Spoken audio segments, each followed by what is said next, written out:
Hello everybody, I am Tom and you are watching my guide series on Baldur's Gate 3. In today's episode we're going to go over the life domain Cleric. But before we begin, if you find yourself enjoying this video, please leave a like. If you're not subscribed, please consider subscribing. But with that out of the way, let's begin the video. So the life domain Cleric. If we go to class here, we can see in the character creator, the life domain is an aspect of many good deities offering spells that protect and restore the mind, body, and soul. In essence, this is the healer cleric. All clerics are pretty good at healing. The life domain specifically is designed around healing. So we'll go over what you actually get first. Deity has currently no difference whatsoever. You can choose any deity for any domain. It makes seemingly no difference. It will change some dialogue options as you're going through. I've got Saluna here just because, why not? Lady of the Moon. So Deity is pretty much a free choice mechanically, as far as combat and things go. However, it will change some stuff story-wise for you. But moving forward, Cantrips. You have a choice of 5 different cantrips. We have Guidance, Light, Resistance, Sacred Flame, and Thaumaturgy. Guidance is very, very good if you are about to do a skill check on one of your characters. You just get a D4 bonus on any ability check you're going to do. You've got to be up on actually knowing when to cast this. So you've got to kind of predict when you're going to be doing a skill check or an ability check. It does last for a minute, however, so you can theoretically just keep this up on a character constantly. And it is a very, very good cantrip, but it's one of those things that's... It's harder to remember that you've got it when you're playing the game, I find, because you've got to do it preemptively. Same thing with Thaumaturgy here. This will give you advantage on intimidation and performance checks. But you've got to cast it preemptively, so you have to know that you're going to be doing an intimidation or a performance check. That ends up being a slight problem in the video game context, because if you're in a conversation that gives you an intimidation check, you can't cast Thaumaturgy during the conversation, if that makes any sense. Nevertheless, Light is relatively self-evident. You can give yourself Light. Resistance, you can bolster the defense of an ally. They receive a D4 bonus to all their saving throws, which is quite good. And Sacred Flame is just a basic damaging cantrip. Does 1d8 radiant damage, and it is a Dexterity saving throw, so they have to make a Dexterity saving throw to save against the spell. The default you get is Resistance, Guidance, and Sacred Flame. I would say that's probably the best. The one thing you may drop is probably Resistance for Light, I would say, maybe. But I would think the default they give you is actually pretty good. Moving on now to spells that you know. It's actually probably easiest for me to show that in the prepared spell list. So, you know Bane. You can target up to 3 creatures that receive a d4 penalty to attack rolls and saving throws. This is a very, very good spell. Less useful early on, I would say. You've probably got better options for your spell slot. Command Halt. This is an incredible spell. It is a wisdom saving throw, but you command a creature to halt, preventing it from moving or taking any actions. This is pretty amazing. You can just stop a creature, so they skip their turn, effectively. One of the more powerful spells in early game, particularly.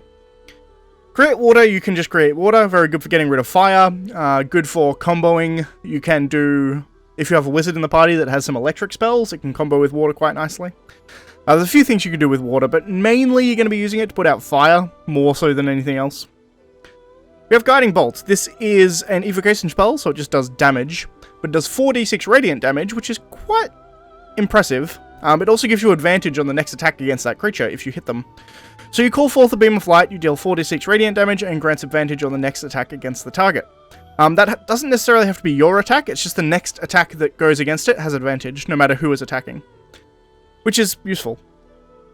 Healing Word. This is a heal from a distance, which is quite useful. It's a very small heal, it's only 1d4, but you can do it from a distance, which makes it very, very good. Inflict Wounds. Quite a good spell for close range. It is a touch spell, so you have to actually be standing next to an enemy. It's a melee spell attack. But does 3d10 necrotic damage. Simple as that. Protection from Good and Evil. Protect a creature against aberrations, celestials, elementals, fae, fiends, and undead. The target can't be charmed, frightened, or possessed by them, and when these creatures attack it, they do so with disadvantage. There's a few times where this is quite a useful spell to have. I tend not to use it that often, but it is quite a good spell, particularly if you're fighting, as you might imagine, Celestials, Elementals, Fae, Fiends, or Undead. And then finally we have Shield of Faith. You can surround a creature with a shimmering shield of magic that increases their AC by 2. This is a fantastic ability. I would always have this spell prepared if I were you, because it's just fantastically good. Moving on, you also have a couple of spells specifically from the Life Domain. You get Bless, that's just always prepared for you, which is the opposite of Bane. 3 creatures receive a d4 bonus to all their attack rolls and saving throws.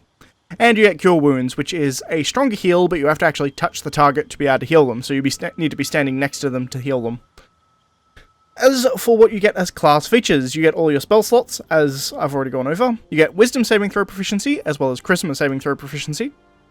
You have proficiency in light armor, medium armor, shields, and simple weapons. That is for all clerics. As for the Life Domain specifically, you also get proficiency in heavy armor. So this is one of the cleric subclasses that can wear heavy armor just off the bat, which is very, very important for how I actually do this build. You get Disciple of Life. Your devotion empowers your healing spells. When casting a healing spell, your target regains additional hit points equal to 2 plus your spell's level. So at a minimum, that's going to be 3 if you're using a first level spell. They just get an additional 3 hit points whenever you heal, which is fantastic. It makes your healing spells much, much better. And your domain spells, you gain spells from your domain. We've gone over that is Bless and Cure Wounds.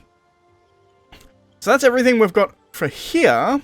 We can now move on to the abilities and how to set them up. Now, there's 2 real choices you have here. I'll go over this build first. This is the one I would generally suggest you do. There's obviously there's wiggle room here how you want it, but I have 16 strength because we're going to do primarily, we're going to be a melee attacker that runs in and hits people with strength. 8 dexterity. The reason that we can afford to have dexterity this low is because we're not going to be doing ranged attacks with a bow, so our dexterity isn't important, and we're going to be using heavy armor as soon as we can get heavy armor. So dexterity is less of an issue because you don't need it for your armor class. Because heavy armor doesn't take dexterity into account, we can just tank our dexterity and it doesn't really matter that much. Constitution is 13. It would be nice to get this to 14, but I think in general you can make the argument you could drop Charisma down and instead push Constitution up to 14. That's a definite possibility here. It will give you slightly more health and make you a bit more survivable. The reason that I'm putting Charisma up to 13, let's do that, why not?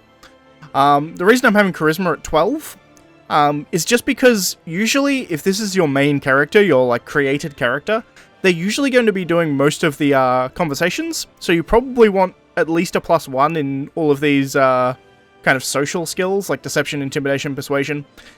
It's generally a good idea to have this at least at a +1, I find. Unless, of course, you want to make one of your other characters do all the talking, which is perfectly fine to do. You could do Will, for instance. He has quite a high charisma. You can make him the face of the party and have him do all the conversations. If so, it's definitely worth an argument to take charisma down to 10 and bump your constitution up to 14. But with that, we have intelligence at 10. You could probably, again, you could get rid of some intelligence. You could put intelligence down to 8 without much problem. Bumping this constitution up even higher. You could actually do a 15 in constitution. Although 14 is probably fine. But again, once again, just for checks. That's the main reason I don't want a negative multiplier for Arcana, History, Investigation, all these kind of checks. Some of these happen during dialogues, so if you don't want to be at a disadvantage with these by getting a negative modifier, having 10 here will at least keep this at base. Wisdom is quite important because this is how you cast all your spells as a cleric, so we've got that at 16. It's worth noting that this 16 we're getting, in both strength and wisdom, is because of my race choice. So if we go to the race choice, this here is the spread you want if you're doing a heavy armor build, by the way. If you're not doing heavy armor, you're going to want some dexterity. Where you drop the points is largely up to you. It's harder to make an argument for charisma and constitution if you're going to go medium armor. You probably want,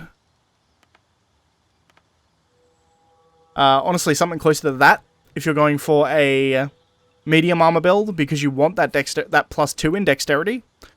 If you're going for medium armor.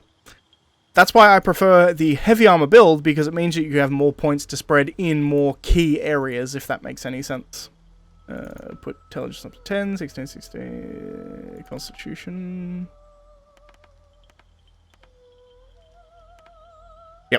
There we go. So heavy armor build here, low dexterity. If you're going to go medium armor, you need to bump this dexterity up higher, because your armor class is not going to be good enough when you've got minuses in your armor class. You want to have at least a +0 in your armor class, preferably a +2. As I said, race choice. I've gone half elf here, the reason being, as I said, charisma is really useful if you're going to be the face of the party. So this +2 in charisma is quite nice. You can also choose 2 of anything else you like. So +1 into wisdom is nice, +1 into strength is also nice.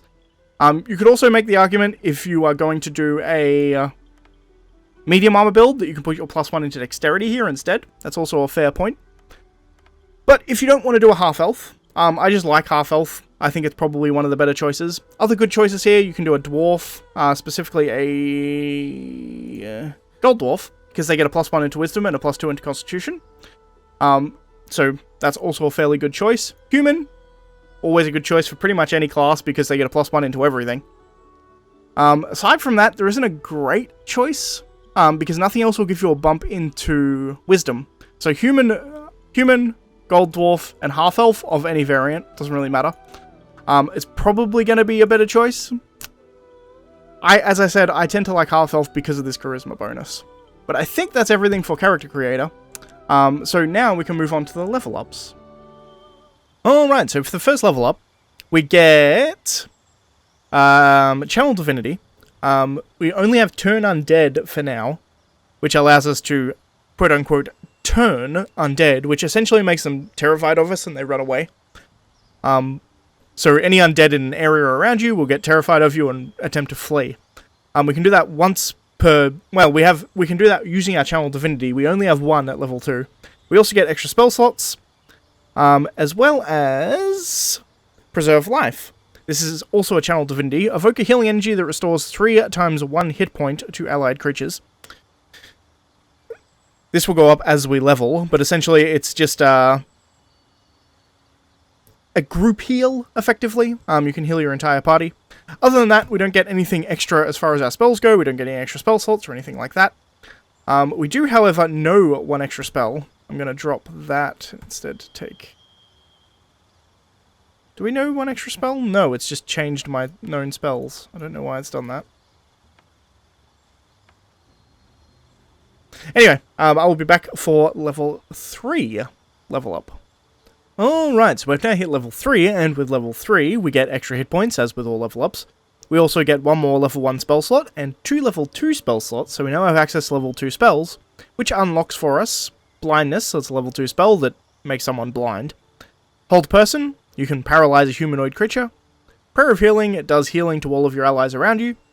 And then we have Silence, so you can silence a creature, meaning it can't cast spells. Also, it makes things immune to thunder damage, because thunder is technically sound, so if you're in a silenced area, then it can't do any damage.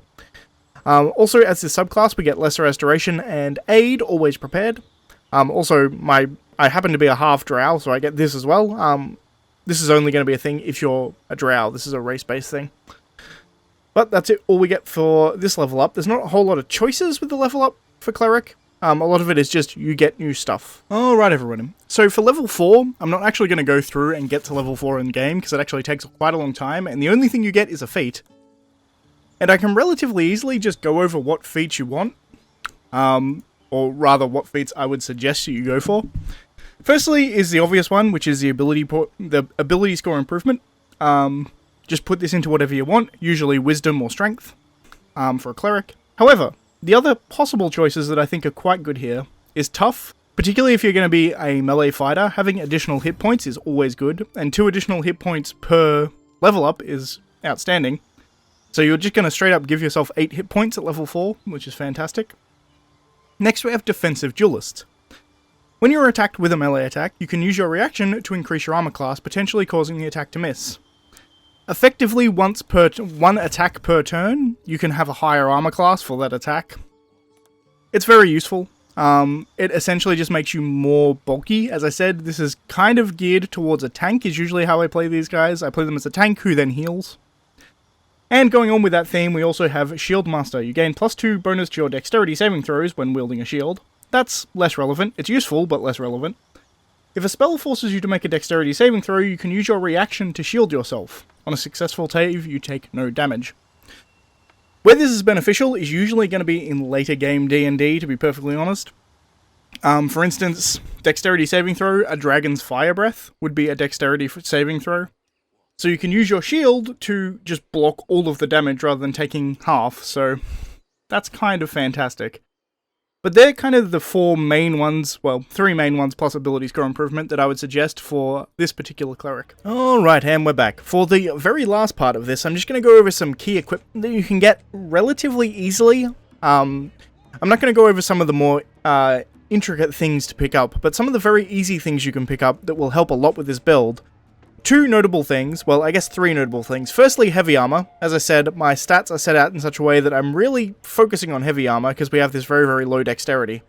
Heavy armor can be found almost immediately when you start the game. You can see my very direct path while playing through this playthrough.